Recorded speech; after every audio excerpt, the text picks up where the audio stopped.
cloudy Sunday afternoon in early May, the Wilmington and Western Railroad hosted their annual Pufferbelly Day, an event held once a year in which the railroad runs both of its locomotives at the same time, pulling the train to Mount Cuba, Delaware. This provides rail fans and riders with a very unique opportunity of seeing a double-headed steam consist, something that is hard to come by in the Northeast. We arrived just in time to see the train pull into Green Bank Station in Wilmington, Delaware. Now, in its 46th year in operation, the Wilmington and Western has been using this station since its parent company, Historic Red Clay Valley Incorporated, leased the line from Baltimore and Ohio to run tourist trains to Mount Cuba in 1966. Once the most profitable line on the B&O, the branch now only sees excursion service.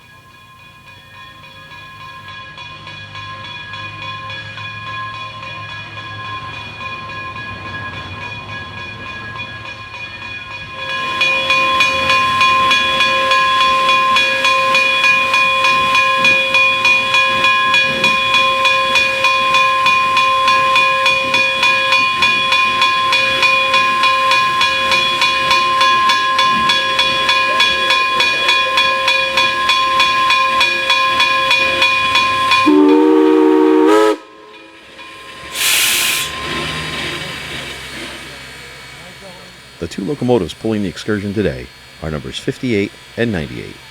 58 is original to the Atlanta, Birmingham, and Atlantic Railroad and was built by Baldwin in 1907. It has worn 5 other road names and numbers before being brought to the Wilmington and Western in 1973. It was restored and returned to operation in 1998 and has been a main attraction on the railroad ever since.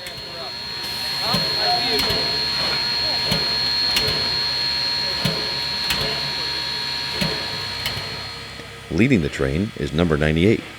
This 440 American-style locomotive was built by Alco in 1909 and is one of the very few operational 440s in the Northeast. 98 was built for passenger service on the Mississippi Central and was retired in 1944. It was purchased by a private owner in 1960 and was put into operation at the Wilmington and Western in 1972. In 1998, it was put out of service for an extensive rehab, but made its return 6 years later to run along with number 58.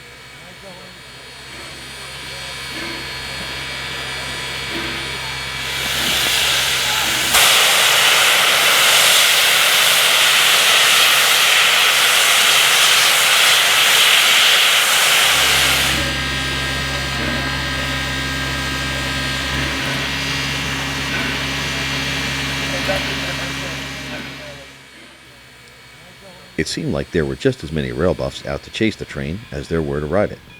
From high on the hill, away from the action, we looked down to see the locomotives depart from the Green Bank Station on their way north.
The Wilmington and Western's line follows the Red Clay Creek for most of the trip to Mount Cuba. Here, the train crosses one of the many bridges over the creek before going into the Wooddale Rock Cut.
Here we see the train exiting the rock cut and crossing the creek once again before passing our camera.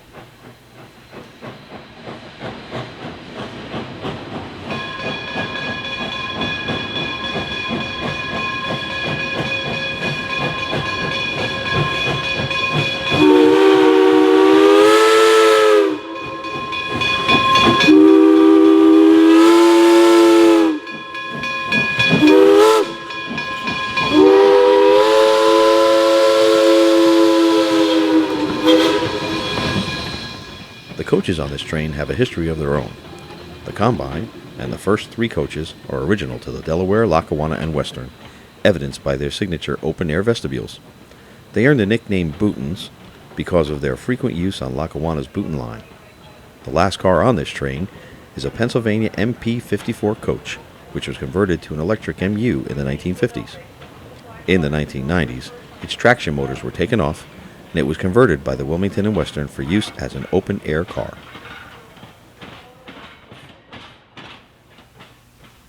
Just adjacent to Barley Mill Stables, the train passes over the crossing at Barley Mill Road.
It is a tight fit, but about 10 cars and a dozen cameras managed to set up on this small country road.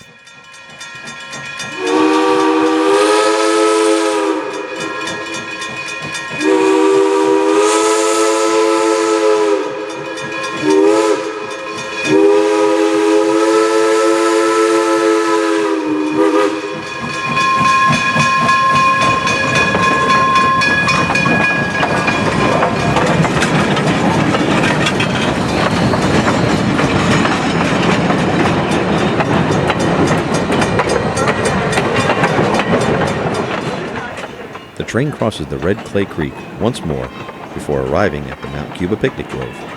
The train will lay over for a half hour before shoving backwards to Greenbank.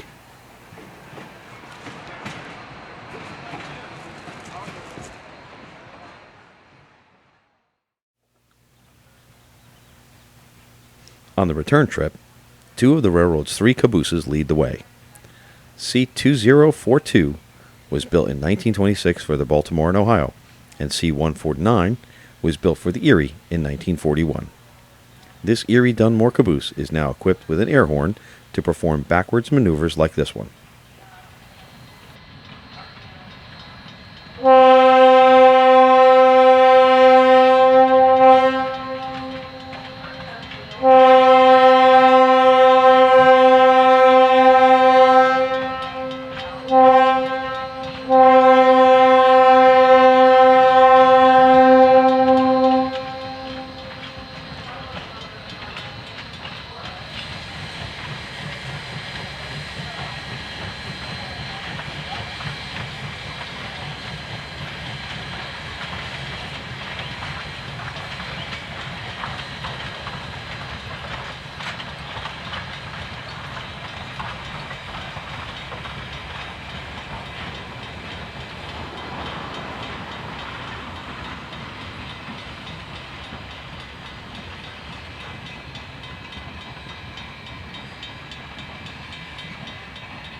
All is quiet back at Greenbank Station before the unmistakable sound of the horn signals the return of the train to the station.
You can hear nothing but good things coming from passengers who rode the train, as well as the rail fans who came to see the doubleheader. The Wilmington and Western is a must-see for rail fans and tourists alike. Its beautiful route and unique double-headed train make Pufferbelly Day an event not to be missed.